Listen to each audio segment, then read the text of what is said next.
Nggak terasa ya, Indonesia sudah merdeka 79 tahun. Satu tahun lagi menuju dekade yang ke-8.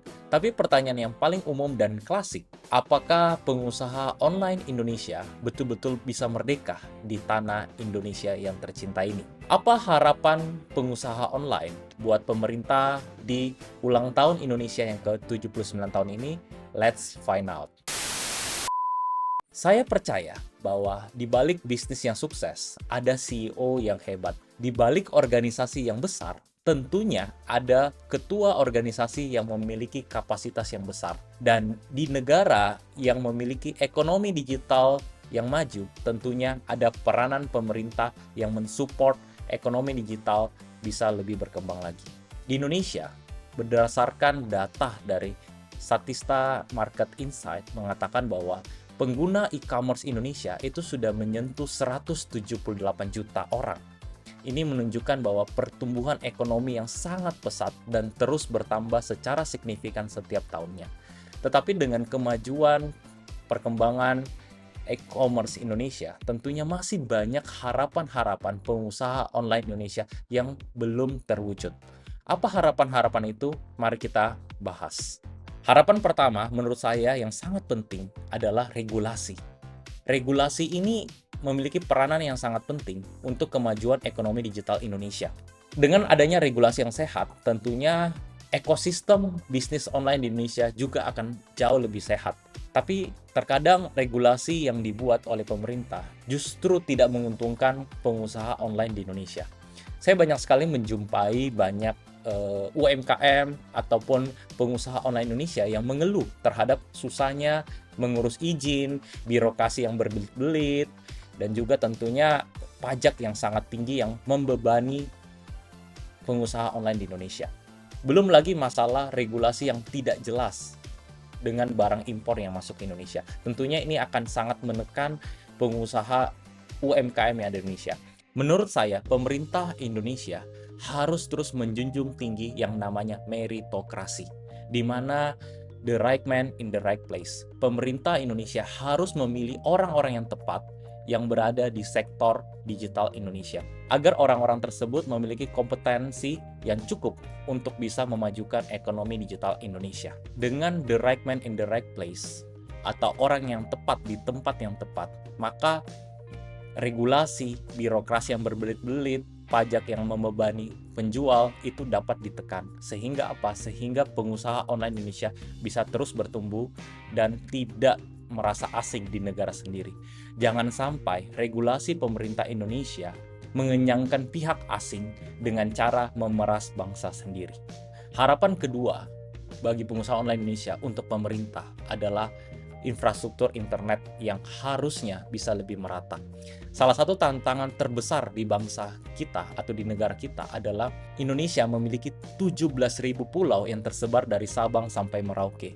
Dengan banyaknya pulau yang ada di Indonesia, maka sistem internet tidak stabil dan juga tidak merata satu daerah dengan daerah yang lainnya. Masih banyak daerah di luar Pulau Jawa yang memiliki akses internet yang lambat dan juga mahal. Menurut data dari Kominfo, internet yang berada di luar Pulau Jawa, kecepatannya masih di bawah 20 Mbps.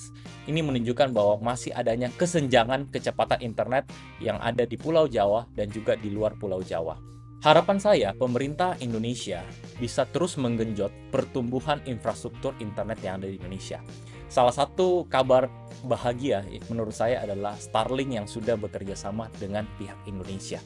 Harapan saya, Starlink ini dapat membuka lebih banyak pasar e-commerce yang ada di Indonesia. Dan rakyat kita yang ada di pelosok juga bisa menikmati indahnya berbelanja online. Harapan ketiga yaitu masalah logistik. Ini masih berkaitan dengan poin kedua yang mengatakan bahwa Indonesia adalah negara kepulauan. Dengan 17.000 pulau, maka logistik menjadi tantangan yang besar agar barang bisa terdistribusi dengan adil dan merata. Tidak dipungkiri, sekarang masih banyak daerah-daerah terpencil yang tidak mendapatkan barang atau jasa yang lebih baik daripada di Pulau Jawa.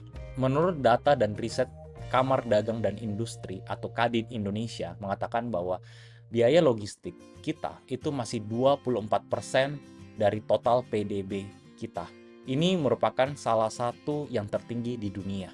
Pemerintah harus juga memperhatikan kesejahteraan kurir, pembukaan akses ke daerah pelosok, dan tentunya infrastruktur jalan agar barang-barang dari Jawa bisa terdistribusi ke seluruh Indonesia secara merata. Harapan keempat buat pemerintah Indonesia yaitu adalah perkembangan sumber daya manusia yang ada di Indonesia. Di negara yang maju tentunya harus disokong oleh sumber daya manusia yang melek terhadap teknologi. Kementerian Perdagangan pada tahun 2023 merilis dari total 65 juta UMKM Indonesia, hanya sekitar 30-an% saja yang mereka menggunakan teknologi digital. Ini artinya bahwa masih banyak UMKM Indonesia yang belum melek terhadap digital. Harapan saya, pemerintah Indonesia membuat program-program yang mendukung dan melatih UMKM Indonesia agar mereka bisa bertransformasi secara digital. Dan menurut saya perkembangan sumber daya manusia ini bukan hanya sekedar pelatihan digital saja, tetapi ini harus sudah ditanamkan sejak dini, di mana dari sekolah dasar, sekolah menengah pertama hingga SMA ataupun juga kejuruan, pemerintah Indonesia harus bisa memasukkan kurikulum tentang pengetahuan digital Indonesia. Menurut saya, pengembangan sumber daya manusia bukan hanya sekedar pelatihan bisnis online, tetapi pemerintah sudah harus memikirkan bagaimana dari sekolah dasar sudah dimasukin kurikulum-kurikulum yang berkaitan dengan ekonomi bisnis digital Indonesia. Agar kedepannya anak-anak bangsa kita, penerus-penerus kita itu sudah melek digital sejak dini dan tidak kalah bersaing dengan orang-orang yang berada di luar negeri.